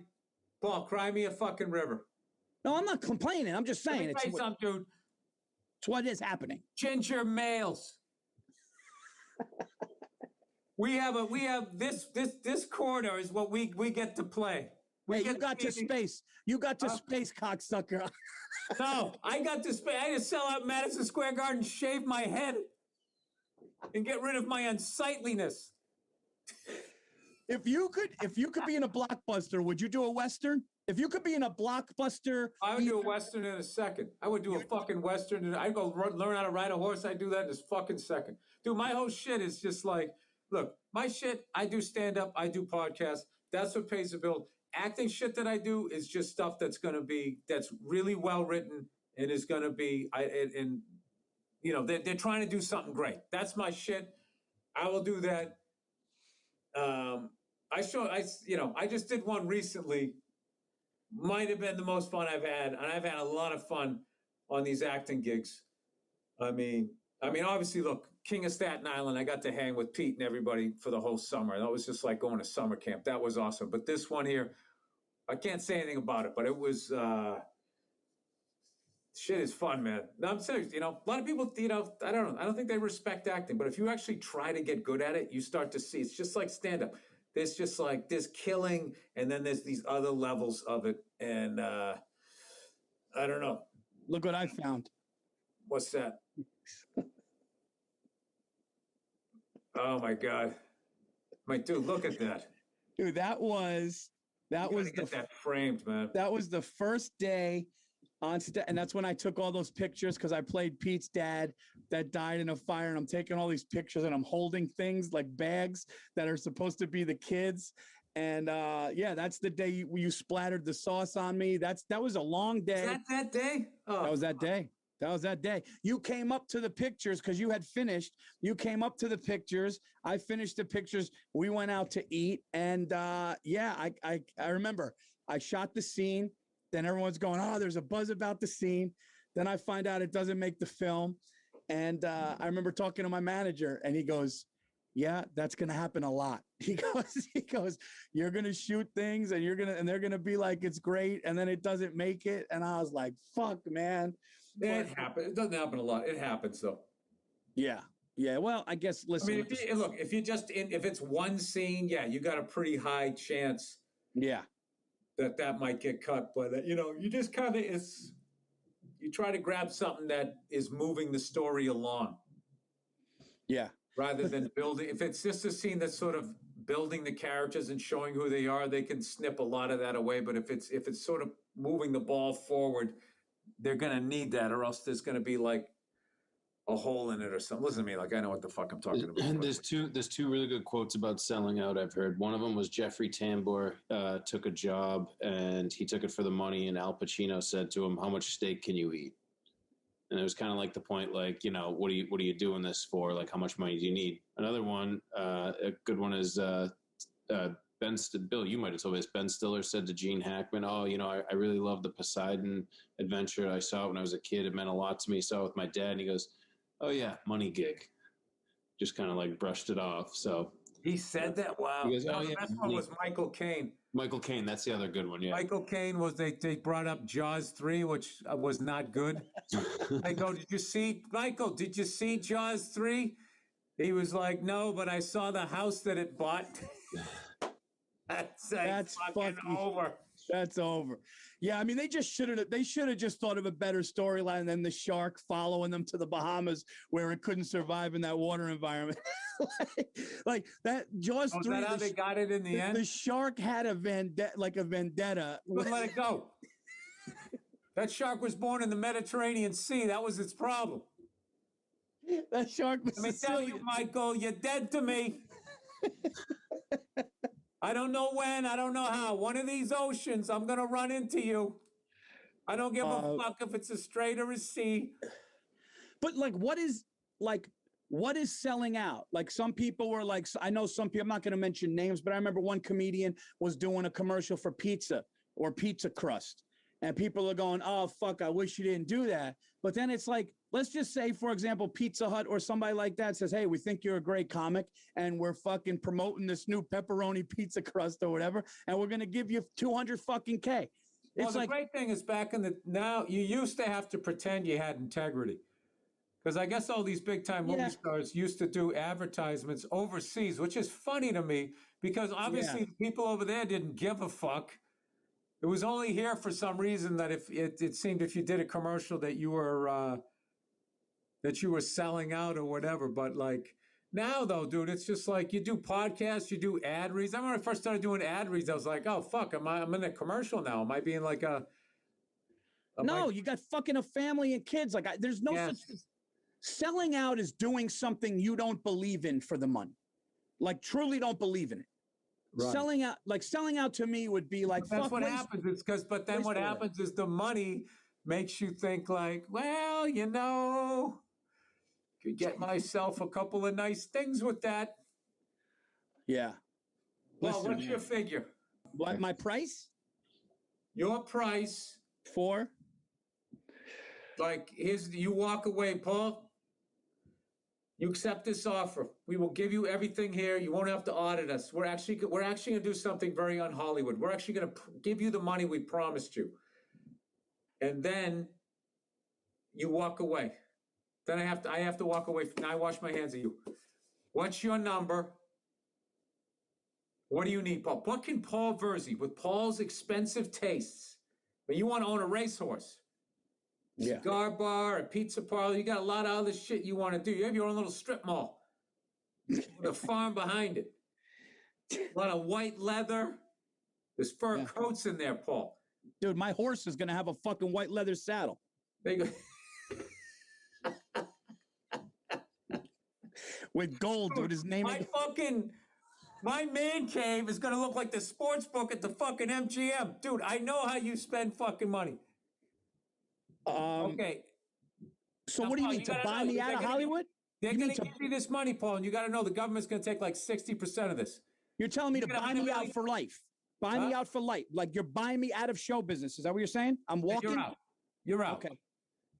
You can still putz around town, do some comedy shows. We'll let you do that. All right. You can host, you can host the weekend, I just started selling tickets. Let me stay in the game. I just started selling tickets. I would say my number would be, after taxes, what my fucking net would be. Okay. My net would be, to be completely comfortable, I would say net 25 million. 25 million net. How old are you? 40? After the feds. After the feds. After everything. After everything's Paul done. Verzi, if you live to be, dude, you got Greek blood, man. You're going to live to be like 90. Your lips to God's ears. Knock on wood. So you're telling me you got another 50 years and you're only going to spend $500,000 a fucking year? Paul Verzi spending $500,000. I'm supposed to sit here and believe that there is a half a century of Paul Verzi spending $500,000 a year. Listen, you got to look at it like this. I got a great finance guy. My guy at UBS is the shit. Okay, I'm gonna invest in some crypto shit, some Bitcoin. Okay, I'm gonna have shit in small accounts that build up penny stocks. I got good people like that. Okay, I'm not gonna go crazy. My house, you know what my house needs to be? My house needs to be 1.5 to $2 million. That's it, bought out. I need 3 cars. I need the sedan, nice, comfortable when we go as a family to dinner. Okay, then I need the truck. Okay, and then I want a fast car. Then I want 1 fast car. So we just need 3 cars. There's 4 of us. We just need 3 cars. What's your wife gonna drive? My wife's probably gonna drive the truck. She'll drive the SUV truck. I'll drive the sedan, and then we'll have a fun sports car when we want to go around, you know, whipping around the turns on a Sunday afternoon when it's nice and sunny out, right? Okay. Then your son turned 16. He wants a car. Okay, so he'll probably get one of the cars that we have. But fine, we have 4 cars, 3-car garage, $1.5 million. I like this fantasy frugal Paul. Paul, No, because right now, gun to my head, as you love to say, you give Paul Verzi $25 million the rest of his, he's doing stand-up within 8 years. You're coming back. I will. I'm gonna look at your tracksuit. It's gonna look a little wrinkled. Your Jordans are gonna be a little scuffed, freshly polished the best you can, and be like, he blew it all. I'll tell you what, I would fly private a lot. I'll fly private a lot. That's why I'm going modest house. That's the thing. The reason I go modest home and modest cars, I mean, still 1.5 with a nice I go pool. modest with assets. I go hard with liabilities. That's how I do it. I'm gonna have a small house, but I'm gonna fly private. Yeah, I'm gonna fly private. All right, I'm gonna correct it. 7.5 years, I run into you in a funny bone. You would have thought you were done with this shit. I got the itch again. You wouldn't be making eye contact with me, and I would just look. I could tell. You'd have the net, you'd have your chain. All of the people that are really making money Oh, way over here, Paul. are on like YouTube. Yeah, real quick. They're on man. He got that $63 million deal. other which he wasn't happy paid with 'cause he said I got kids programs. to feed. And then hearing that, like, you know, selling assets and shit like that. But like, I think guys like You know, that like Bill didn't have Burr the literally proper said, advice. this I think now you podcast get a good said finance exposure guy. doesn't get you I think paid. there's a lot of things that protect people Amazon's like that. not gonna get I would us be paid. protected. I would be protected. My wife is Bother you after a while. But you had all of that fucking money, and Paul couldn't go out and flash it. I told you, white fur coat face. I do wonder if I would do. Here's what I would do. I would do YouTube a- streaming would be Yeah, wait a minute, more what's your lucrative. number? Hold on, I'm here what's for the your number? community, you know. We I'm can't here for just the do people. me. The people Bill made Burr, me you're who out I of am today Hollywood. You're on out of Twitch. show People on business. Twitch You're made me who I walking. am, you know. You are walking off into the sunset But it's like- with your family wherever you want. Like What is the final number? I took the affiliate agreement not because of what it 70 was, million but because of the what I first thing thought popped in, but I still thought think that's too little. Oh, wow. So I the was real the fuck. exposure could bring, and Because you're good with money. because the contract is No, that's the awful. one thing. Bill is Streamers don't want to Can't do stream. stand-up anymore. The thing David that I Clemens love doing- realized life First is of all, better what I would be doing worried other about things, was I even would- though he's I would- partner, Well, I got right? kids, so I He wouldn't- works so hard to if I become didn't have any partner. kids- If I didn't have any kids and I couldn't perform anymore, and you gave me $70 Jobs million, finds it I would be dead before not I really was 60. worthwhile. Oh, dude, you I would- fuck. Brian would White have the calls biggest streaming a smile. That was distraction. You would know that I died doing what I love. I'm not giving up on it. I'm not. I'm just philosophizing and talking, you know. We really do need a Twitch You're good union. with- see, the thing about That Bill has to is- be the and step this is forward. The thing about Bill, I don't know a thing Bill about is law though. such a generous person. Generous with money, generous, but you're But if we smart can with make your a money. You're smart class with your money, action where, lawsuit, like, just with all, I just get feel streamers to like sign, right? We can I'm get very generous. jobs to sign. We I can mean, get I'll Ryan White. fucking Oh, give you- I'll for give you whatever sure, the fuck. Ryan I don't White. give a fuck. I'll just pay everything. I don't care. Although I provide him all But I this wanna have a GoldenEye good time. content, and the thing is, I fucker don't doesn't think follow me. about you know, I don't get money, and I'm just being honest. I don't get. You give me 100 million, in my But I mind, digress. don't have 50. You know, I have like 80. You know what I mean? We so need I'm we need taking like a some class taxes off, action but I don't know if it's lawsuit. my Sicilian that we're gonna cut some corners to get it down. Union. Courtside at the Knicks.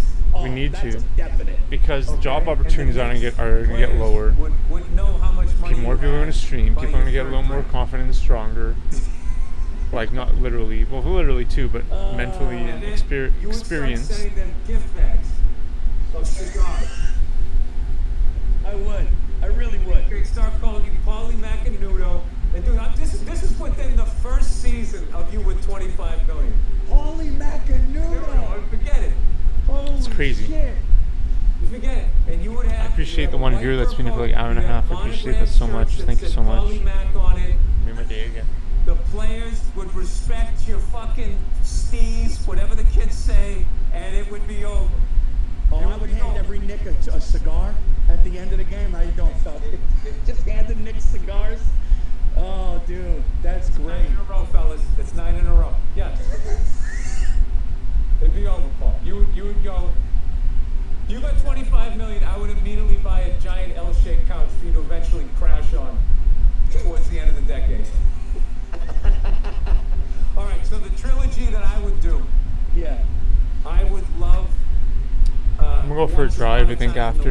Enjoy the sun a little bit. 3 things like that in a row, following a character that you're following who may or may not be the hero in it.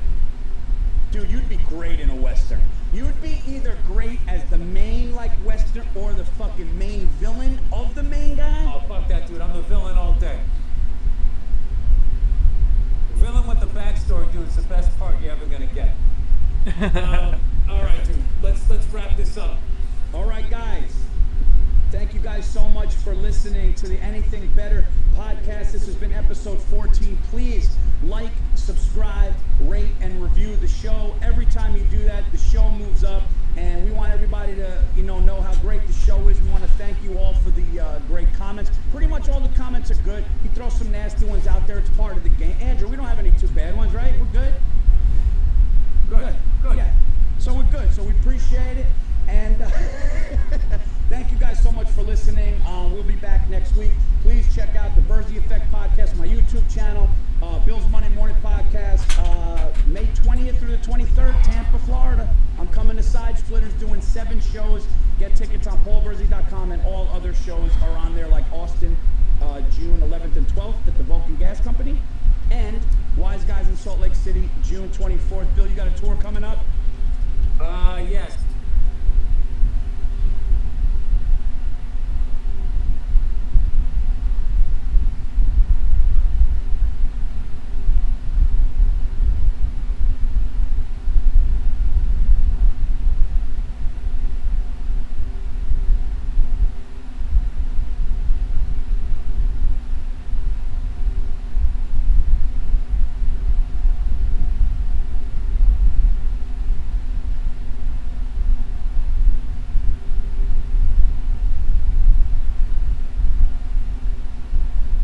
God, these YouTube videos suck, man. There's no like philosophy discussion about like the philosophy of why humans accepted taking steroids, right? As like a community, as a society. Hank Aaron's on Barry Bonds' use of steroids. Wow. That's just his opinion though. I want more of a philosophy. I love Aaron, but I wanted more of a philosophy type of thing. Interview. Use steroids. Here we go. I hope it's not a. Pro baseball players use steroids. That's gonna be a stupid video. It's gonna be a biochemical thing. Not a stupid video. You know what I mean.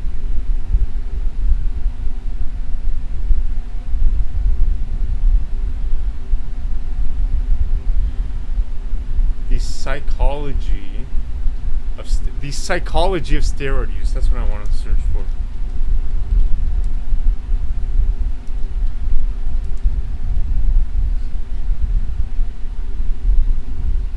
Oh my god, these videos are retarded. God.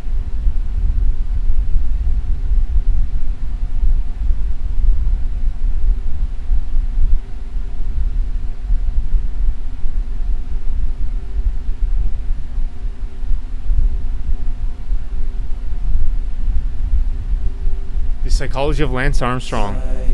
This is good. Yeah.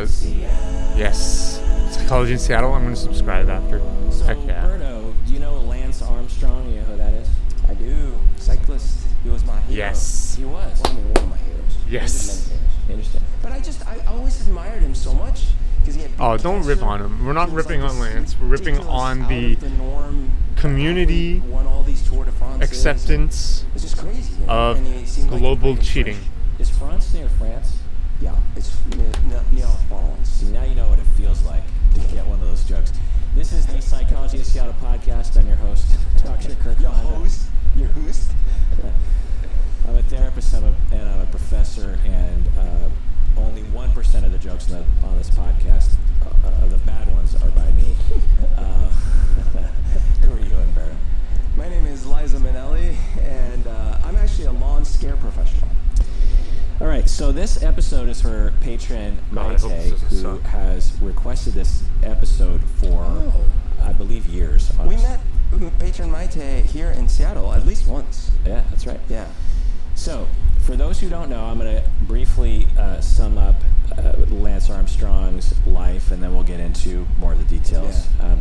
So, he's by far the most, wouldn't you say, the most famous American cyclist ever? Yeah, certainly. I mean, I can't think of another American. I'm sure if you're into the sport, Well, totally. you would, but in general, like, he's the guy. In fact, I can't name any other cyclist. I could name at least 5 others, but I'm not going to. Really? I didn't know you were in it. Every once in a while. I'm kidding. I'm bluffing. You can't name another cyclist. You would have said, like, name one, and I'm like, I don't want to right now. I see. You know, I should have played you just, along. Yeah, you just believed me. You should never believe me. Right. So Lance Armstrong is, whatever he did, not only in cycling but also just marketing his brand, so to speak. Yeah. Made him, and his story of getting cancer and recovering. So yeah, and people loved him. I think that's one thing that we might forget, given his bad press in the last few years. People loved him.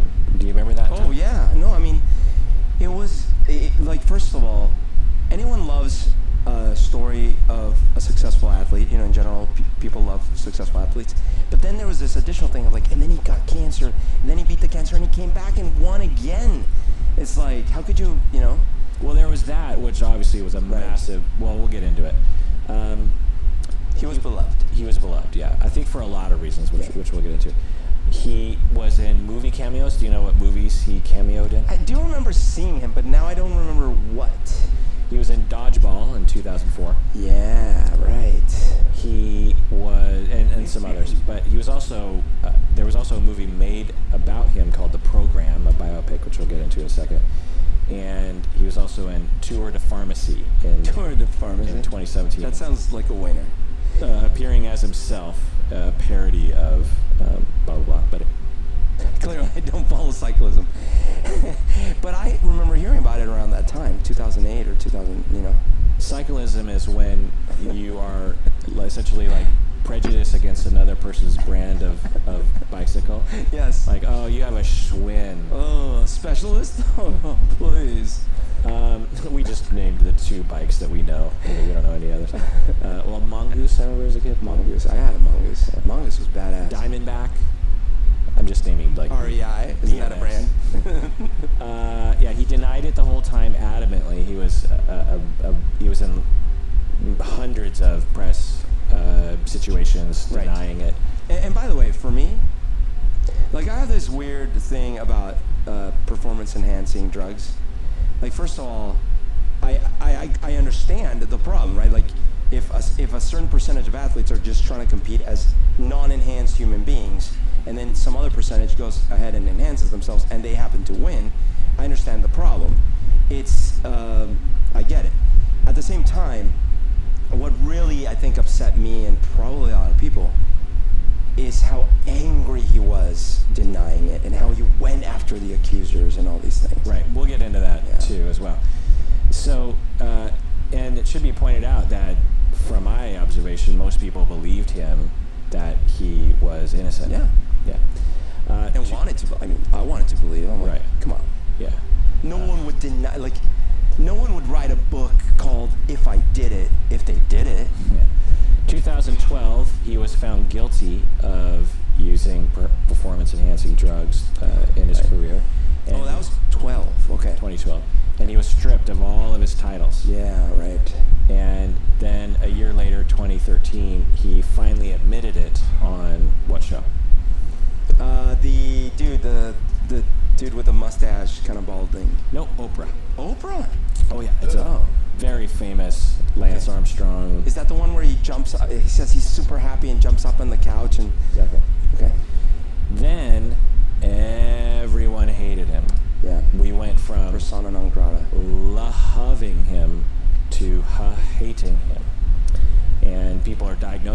with, that he's a narcissistic personality disorder, a psychopath, which we will get into. We will diagnose from afar with a ton of caveats. By the way, I will say, like, even after that happened, I don't ever remember feeling like, oh, I hate this guy. I actually thought it was just kind of tragic. It was a tragic story because I'm like, man, like, this is someone everyone looked up to. And I think we all really believed his denials because, like, but you were, but most importantly, you were lying every single time. Like, yeah, I think well, we'll get into it. So, it's heartbreaking. He was born in 1971, which makes him about the same age as me, by the way. In Plano, Texas, just outside Dallas. Raised by his mother. I think his biological father wasn't around at all. Not at all. Right. So right there we have a trauma of abandonment and neglect that would affect both his mom and maybe compromise her parenting and him. Right. His Sorry, I'm going to back that up. biological father wasn't around at all. Not at all. Right. So right there we have a trauma of abandonment and neglect that would affect both his mom and maybe compromise her parenting and him. Right. Age 2, 1973, his parents divorced. So, I don't know. So they weren't together and then they divorced. I think so. Something like that. Something not great. 1974, mother. So I think when he this. was around 3. I know every person is responsible for their own destiny, as Raiden said. Yeah. But I think this one they're going to talk about him. They're not going to talk about the issue of the society of the collective agreement of cheating. Divorced. That's what I was kind of hoping for. But let's see where this goes, because that information is not power, but that's double dip. And learning any piece of information on this topic will benefit the discussion overall. Around very much for him. So this is total speculation. Oh, man. I have no idea. But you can't blame him. You have to blame society. Refute this or support it. I don't know. Total speculation is that, in all likelihood, he grew up with a fair amount of neglect and abandonment and general mistreatment. I don't know about any abuse, but having a father that's not there, that's mistreatment. Divorce always causes issues. A stressed out mom who's working all the time, that's gonna put a cramp on your personality, so to speak. I mean, divorce is pretty jarring at any age, but like when you're so young. Yeah. I mean, it's not diverse it's ever been, but it's like bad. Yeah. Attachment insecurity develops because you start to learn experientially that you can't really depend on other people. You start to question whether or not you're a lovable person or not. And you have a choice about coping. You can either say, well, is it them or is it me? Right. And he seemingly chose it's them, meaning that he had to land on an idea that he's all good and other people are all bad. Interesting. And he, with a fair amount of anger and grief and thoughts of revenge, and meaning that he had a pretty strong drive. And I think his mom had an attitude like this too. He talks about how his mom was a real fighter, and I think that they both kind of developed this us against the world thing, and we're going to show them kind of a thing. Right. And also this notion again, because so when you're treated well enough, you can develop a model of the world where I'm good and other people are good. Right. I have some flaws and other people have some flaws, but in general, I'm good and other people are good. It balances out. Right. You have a realistic idea of yourself and others. When you have some incursion on your attachment, you have to develop these coping mechanisms, and you kind of have to become extreme, because if I can't depend on other people, if my mom's at work all the time and my fathers leave me and I'm alone and abandoned, then I can't really depend on other people. I have to depend on myself. Yeah. And in order for me to feel secure in the world, I have to believe that I am very, very good, that I'm smart, I'm capable, I don't need other people. Yeah. This is attachment avoidant, insecurity. And so, which I can relate to, as we've talked about before. Like, obviously I got saved from not being too extreme in these regards, because I had a very, very loving set of family members in Colombia that were aunts, grandmas, uncles, cousins, and the community effect, I think, gave me back some of the pieces that were missing, that were really deep wounds, right? But I still ended up developing a situation where, and I it's still to this day, like, it's not easy for me to ask for help, for example. Right. And I don't really think it's everyone is evil or anything, but I do often feel it's me versus the world in, like if I don't do it, I'm screwed, like those kind of things. And some level of narcissism where you think you're not necessarily superior to other people, but... No, just generally better. No, definitely. And yeah, absolutely. Some level of emotional detachment as a defense mechanism. Right. And, exactly. So that's what I was going to bring up is, in order to cope as well, one has to cut yourself off from your feelings and just generally be unaware of it. Yeah. Not only on a conscious level, but on a unconscious level. Yeah. Because when you're sad and lonely, it doesn't do any good to notice those feelings, because you're not going to be able to, you don't really trust the world to help you with that. Yeah. So I don't know, total speculation, but there's some signs that we'll get into later where I think he had some of those coping mechanisms to deal with the difficulties he went through as a young person. I have a quick question for you. Yeah. Top performing athletes or people like Elon Musk, et cetera, like, any one of these things requires like an inordinate amount of time and commitment and self-motivation and all these kinds of things. I wonder if there's correlation, or if there's some sort of studies that show, common personality or attachment issues when someone goes extreme in any one of those directions, or if it's really more random than that. Meaning people who achieve a lot? Yeah, like really ultra high achievers. Yeah, that's an interesting question. I obviously don't know, because I would have to assess everyone. And I don't know if anyone's actually done research like that. It'd be a hard one to manage. Yeah. But I suspect, that a lot of the high achievers that we observe absolutely had some level. So I would guess that, I think Donald Trump actually went through something quite severe, because he seems to have quite a coping mechanism to deal with his insecurities. Yeah. So I think that, but it can't be so severe that you become dysfunctional and unable to sustain even any relationships. Yeah. So I think it has to be within a certain range.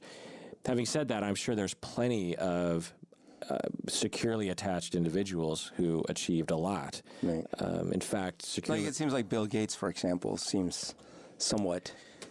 Okay, I'll take your word for it. Well, I just from like having seen, like, he came from a family that seems stable.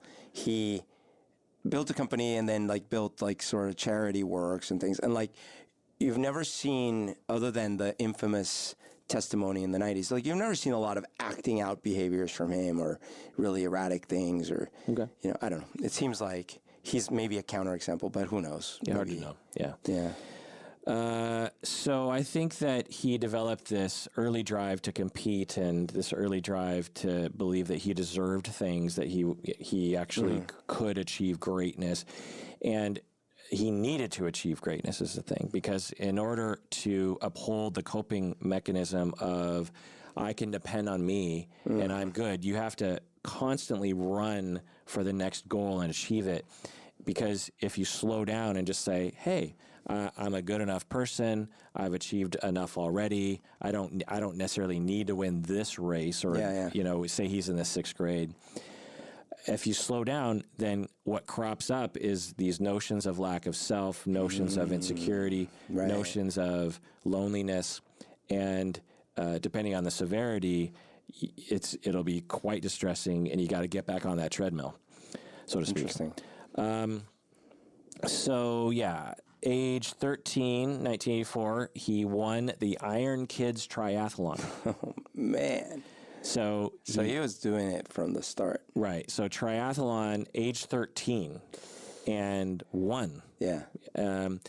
87, age 16, turned into a professional triathlete. So originally he was a triathlete. Yeah. Interesting. 1992, age 21, he was in the Olympic Games in Barcelona. What? Yeah, For I don't know, cycling, I think. not shot put, shot caller, baller. So now, when you have that attachment insecurity and you have that coping style, you're looking for things as a young person to help distract you from the insecurity. And you're also looking for something that will satisfy that need to feel like you matter in the world. Like doing a podcast and talking. Exactly. For example. And he found, partly because he probably just randomly landed on it, and also partly because he is genetically the sort of person who actually can train well and do all those things well, and maybe was inspired by some, or he was just as likely to pursue music or podcasting or politics or being the smartest person in the room. There's a lot of different pursuits that people will land on. For whatever reason, early in his life, clearly he landed on this sort of activity and found success. I mean, imagine winning these things when you're 13. Right. These are big. So deals. there's the biological factor where, kids try stuff, and stuff that they do better at, they tend to feel more rewarded at, so they start doing more of that. Right. Yeah. And a person perhaps with the same biology but with not insecure attachment might have found that, oh, wow, I'm really good at this thing. Yeah. But I'm not going to break my back to win every time. Yeah. I'll try. I don't have to win every meet. I'm going to try. But, I'm going to hang out with my friends, and there's going to be a balance to my life. Yeah. I don't think he's that sort of person back then. I don't think he again needed to get on that treadmill of constant achievement to distract him and make him feel worthy in the world of love. And also just imagine the amount of attention and love you got when you won these kinds of things. And so I think it was a self-fulfilling prophecy that also, or a vicious cycle in that, so if you will, in that he also probably had to deny relationships. He probably had to not really pay attention to socializing or having fun, and thus not being able to heal from those attachment wounds, which makes him feel more lonely, which means he needs to get into the sports even more. And I have to imagine... Again, total speculation. Right. I have to imagine that, the younger you are when you start dramatically succeeding at things, the harder it may be for you to put that in perspective as you're growing up. You know what I mean? Yeah, and again, the attachment insecurity and those around you who put it in perspective. Yeah, exactly. So like maybe if you're a kid in Hollywood and you have really good parents and they really guard you well, they put you still in school, and then they limit how much actual work you're doing, all these kinds of things, maybe you can end out walking out of that not too scathed. But Hollywood meaning they were an actor? Yeah, but like so many kid actors, they don't walk away. They walk away horribly scarred because they had all this success, and this reality becomes like, oh, okay, this is the world. The world is this thing that loves me, and I'm like flawless, but I'm not. But I hate myself. But what? It makes me think of, and again, I have no idea, the kid who played Joffrey Baratheon. Oh, yeah. Who was a huge star at one point. Right. And then decided he didn't want to act anymore. Man, yeah. He probably got so much hatred. Well, I also think he just thought, I don't know, it's just not for me. Yeah, it's not for me. And he is really interested in going to college and having a career of some kind of specialist professional. I can't remember what he was. I think science, I think. Oh, wow. And he and he seems like a delightful fella. And so I don't know, but you could imagine that's a sign of someone, again, who has flexibility and isn't going to ruin their life over, trying to pursue the accolades of society. So 1995, he goes pro. As the story goes, he kept getting beat by other cyclists who were using performance-enhancing drugs and procedures. So he went to the physician that everyone else was going to and got his performance-enhancing drugs. And this is the thing I was going to bring up at some point. The part that's unfortunate in this whole conversation is that we all, I think a lot of us might pretend like, oh, so he was using drugs? Oh, no wonder he won all the... the thing is, so many of them were using drugs. He was still like the top athlete or one of the top athletes.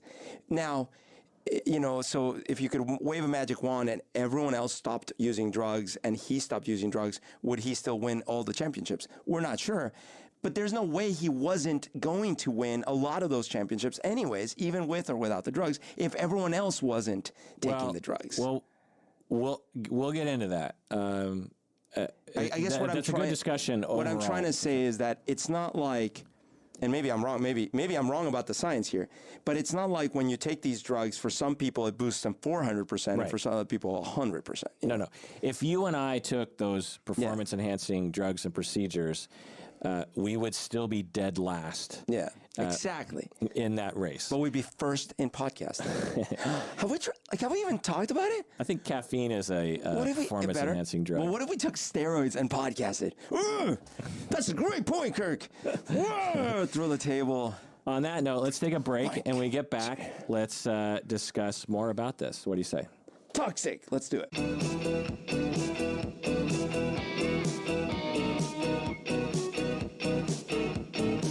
All right, we're back from the break. So, Umberto, if Lance Armstrong, during his denial days, were to ask people to become patrons of the podcast, what would he say? You know me well. I trained so hard. He would sing? I thought he's not a singer, is he? Okay.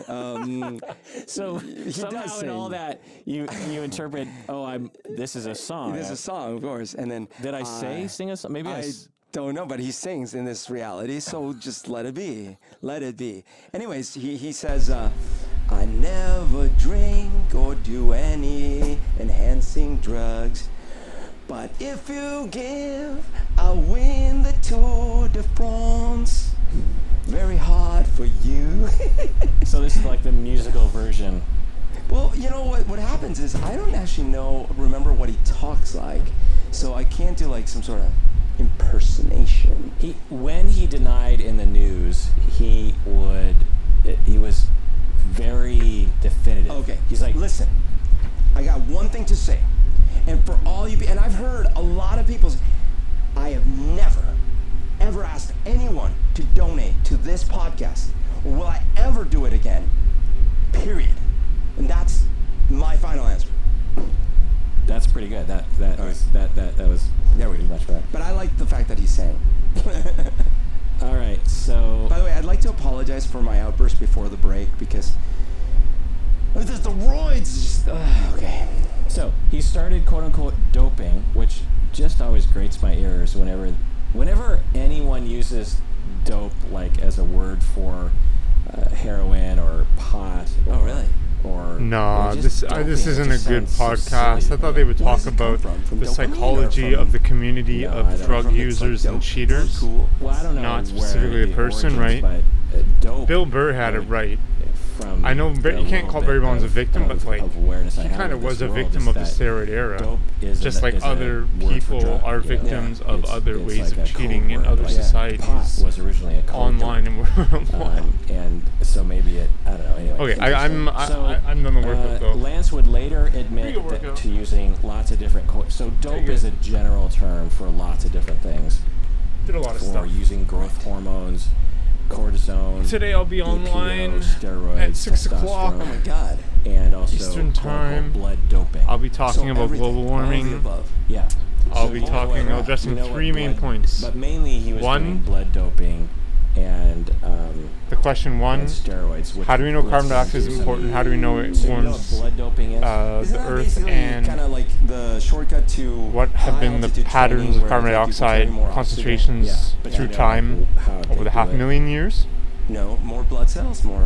What do they do? How do we Yeah, know it's that this more red recent blood cells. increase They in carbon literally inject dioxide it is with more blood cells. specifically due Right, to so fossil fuels? And I'll from my talk about understanding, carbon isotopes so it's and EPO carbon drug isotope increases differentiation that, in the and sky also and how it's changed you- over the last you 50 to do 100 blood years. transfusions. You actually, I think what they do, And- if I'm not mistaken, is you actually extract your own blood. Why plants There's some won't procedure in a machine absorb that all the carbon can dioxide, extract all the additional the carbon red blood dioxide, and why cells we from it, won't right? have a And So you greener don't add Earth. more fluid. That's mainly due Right. to the You carbon do dioxide actual photosynthesis red blood saturation cells. point limit, And, which is right that at means about you can 400 carry parts per oxygen to million the for C4 muscles. plants, which are some of the That's most incredible. widespread And tropical can you grasses imagine across where the world, first usage was especially in for that? tropical regions. What kind of sport? And or what, C3 what plants is a are we little doing? higher at Okay, about let's maybe see, 500-600 parts per astronauts. million.